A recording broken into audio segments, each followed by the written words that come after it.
안녕하세요. 아마 이 영상을 보는 때쯤이면 저는 이렇게 자전거복을 입고 도로 위에서 지금 자전거를 타고 있을 거예요. 저는 이제 2009년부터 19년까지 한 10년 넘게 정말 열심히 자전거를 탔던 것 같아요. 한 해에 10,000km도 넘는 자전거를 탔고 한 번에 1,000km 이상을 꾸준히 탔던 시절이었으니까요. 제가 그렇게 자전거를 탄 건 제가 몸이 굉장히 약했기 때문입니다. 그 자전거를 타면서 약골이었던 몸이 건강해지는 그런 과정들을 하게 되었는데요. 20년 이후부터 자전거 타는 게 많이 줄어들면서 급속히 좀 건강이 악화되고 몸도 이상해지고, 그래서 다시 마음 먹고 올해 안에 서울, 부산, 서울 왕복 75시간 안에 하고자 지금 이렇게 열심히, 추석인데도 불구하고 열심히 자전거를 타고 있습니다. 자전거를 타면서 투자와 연결되는 부분들이 꽤 많아서 여러분하고 나눠보고 싶어서 이렇게 영상을 제작했습니다. 일단 자전거 타는 데 있어서 페이스 조절이 굉장히 중요합니다. 어제도 자전거를 좀 탔는데요, 80km 구간이 너무 힘들었어요. 문제는 뭐냐면 운동을 안 하다가 갑자기 하니까 심박이 너무너무 뛰는 거예요. 그런데 욕심에 거기서 더 치고 나갔다, 더 열심히. 그럼 어떻게 됐을까요? 보통 최고 심박이라고 하는 것은 220에서 자기 나이를 빼면 그게 자기가 가지고 있는 최대 심박수입니다. 그러니까 저 같은 경우는 115가 넘어가면 좀 문제가 있는 것이죠. 근데 어제 자전거를 타면서 순간순간 175를 넘어가고 180을 찍는 거예요. 근데 제 나이 또래에서는 180을 찍으면 안 되는 거거든요. 근데 너무너무 쉽게 165, 175를 넘어가는 모습을 보여줬습니다. 그래서 페이스를 굉장히 줄였어요.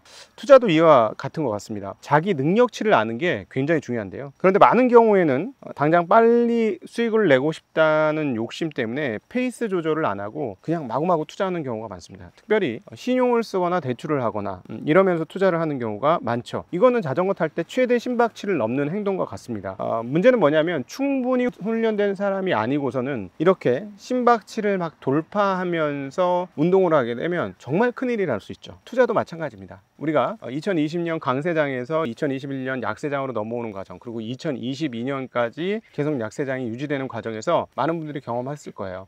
신용 쓰는 것이, 그리고 자기의 한도 이상으로 투자하는 것이 얼마나 위험한 것인가 하는 거. 자전거와 마찬가지로 투자에도 페이스 조절이 필요합니다. 어차피 장거리 레이스예요. 하루아침에 끝나는 게 아니고요. 투자는 이제는 자본주의 시스템에서는 꽤나 오랫동안 해야 되는 것이기 때문에 페이스 조절이 중요하다는 거 말씀드리고 싶습니다.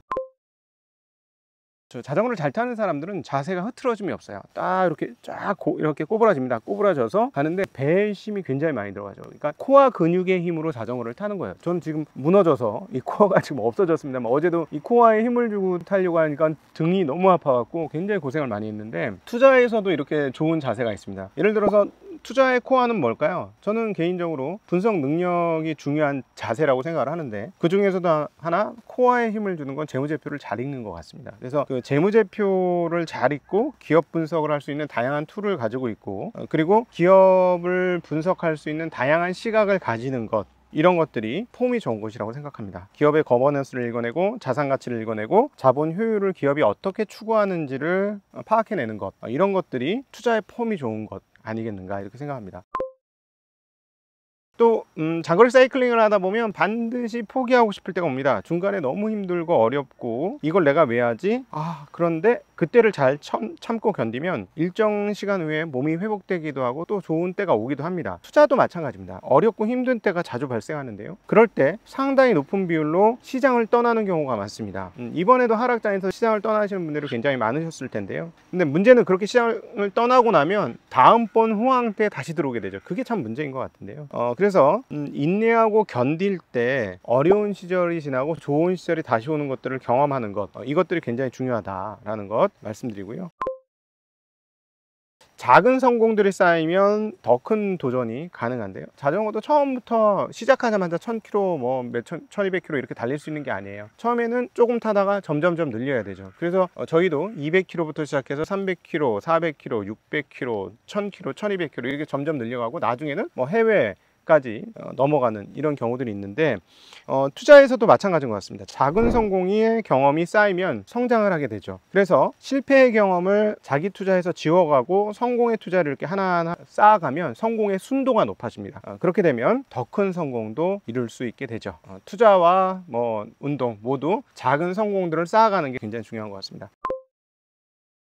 또 하나, 운동 꾸준히 하지 않으면 초기화되기 일쑤죠. 제가 지금 완전히 초기화되어 있는데요. 그리고 근육은 올리는 것보다 빠져나가는 게 훨씬 더 빠른 것 같아요, 저의 경우는. 근데 투자에 있어서도 마찬가지입니다. 항상 눈과 귀를 열어두어야 합니다. 어떤 투자가 좋을지 내 생활 주변에서의 환경이, 그리고 내 지역에서의, 그리고 내 주변 사람들이 어떤 것을 좋아하고 어떤 회사의 물건을 사고 어떤 트렌드를 가지고, 이런 것들을 계속 눈을 뜨고 꾸준히 관찰을 해야 되는 겁니다. 그렇게 돼야 투자가 몸에 배고, 이런 몸에 밴 좋은 습관들이 투자를 더 영롱하게 만드는 대목이 되겠죠.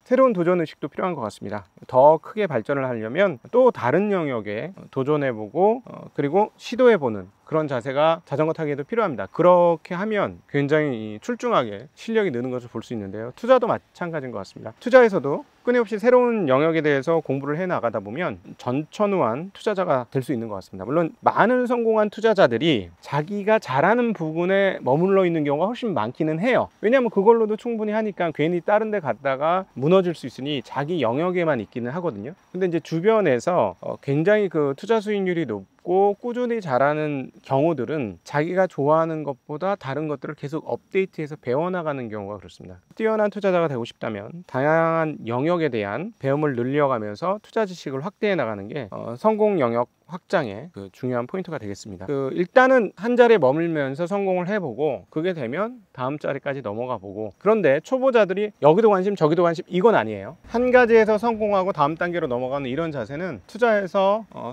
성장하기 위한 좋은 방법이 아닌가 싶습니다. 자, 여러분 행복한 주말 되시고요.